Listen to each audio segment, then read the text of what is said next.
When the new millennium rolled into Genoa City, it didn't just bring new hopes, it brought a whole new breed of monster. The villains of the 2000s, they were just different. This wasn't just about greed or power anymore. Oh no, this was personal, calculating, and so much crueler. They didn't just want your company. They wanted to get inside your head. So that's the dark question we're digging into today. Who were these predators that started stalking the familiar streets of the city, turning a place that felt like home into their own personal hunting ground? To really get it, you have to look at their methods. Their playbook started with crimes we've seen before, but they twisted them for maximum pain. First up, extortion. A classic, sure, but used here not just to steal cash, but to bleed families dry of every last drop of hope. And from there, they moved from the wallet right into the mind. They started playing these twisted games, masterfully manipulating people, turning loved ones against each other. Just fracturing families from the inside out and feeding on all that chaos. And when messing with your money and your emotions wasn't enough, they went straight for raw physical terror. Kidnapping became this tool to just rip people right out of their lives, leaving behind this giant void of fear for everyone else. And all of this, it all led to the ultimate weapon of this new era: pure, sustained psychological terror. The kind that's designed to literally destroy a person's entire sense of reality. Two men, two newcomers to Genoa City, and they perfected these methods, leaving a legacy of fear that haunted the town for years. So today, we're gonna open their files. Our first subject is Thomas Fisher. He was like a ghost from a past his family was desperate to bury. His alias says it all, really. He was known simply and very aptly as Terrible Tom, the abusive patriarch of the Fisher-Baldwin clan. Tom's rap sheet is just a grim roadmap of his character. The foundation of it all was domestic abuse against his wife, Gloria, and his sons, Michael and Kevin. But what brought him back to Genoa City was just pure, simple greed. He found out that Kevin won the lottery, and he crawled out of the woodwork to basically scare the money right out of him. A classic, cruel opportunist. But this is where Tom really leveled up his game. He didn't just stay a low-level thug, no. He found a partner in pure chaos, the one and only Sheila Carter. Their alliance targeted Lauren Fenmore, but Sheila's plan was, of course, way more twisted. She wasn't just planning to kill Lauren, she was going to kill Tom, too. So let's break down this final, fatal plan of his. After he figures out Sheila's trying to blow up the yacht, Tom actually double-crosses her.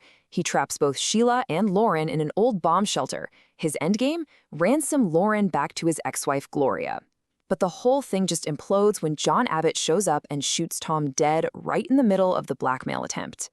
And you'd think Tom's reign of terror would end there, right?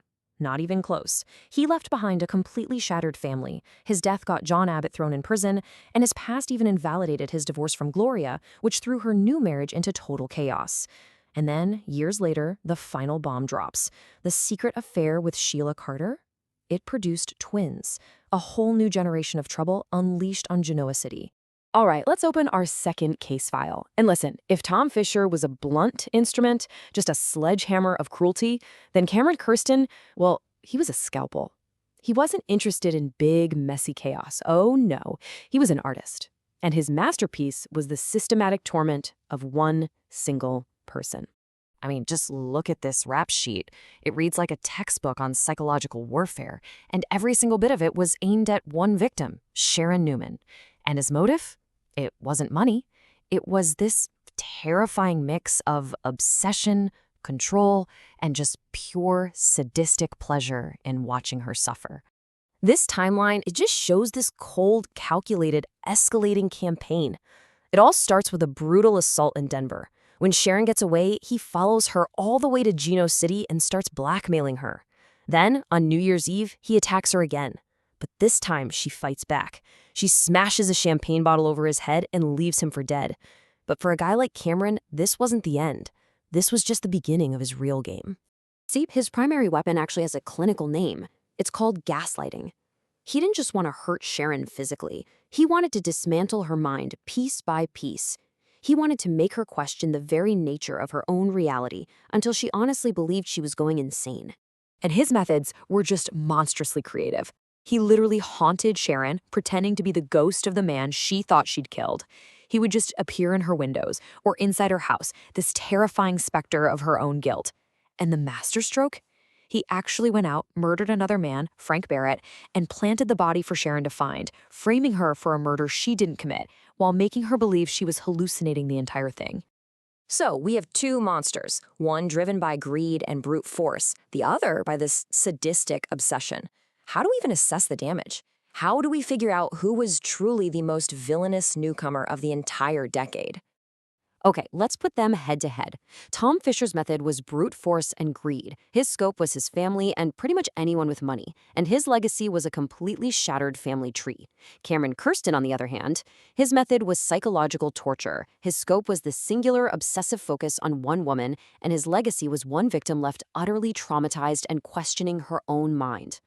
They were both evil. Both left incredibly deep scars. But when we weigh all the evidence, one name just rises above the other for the sheer, calculated cruelty of his crimes.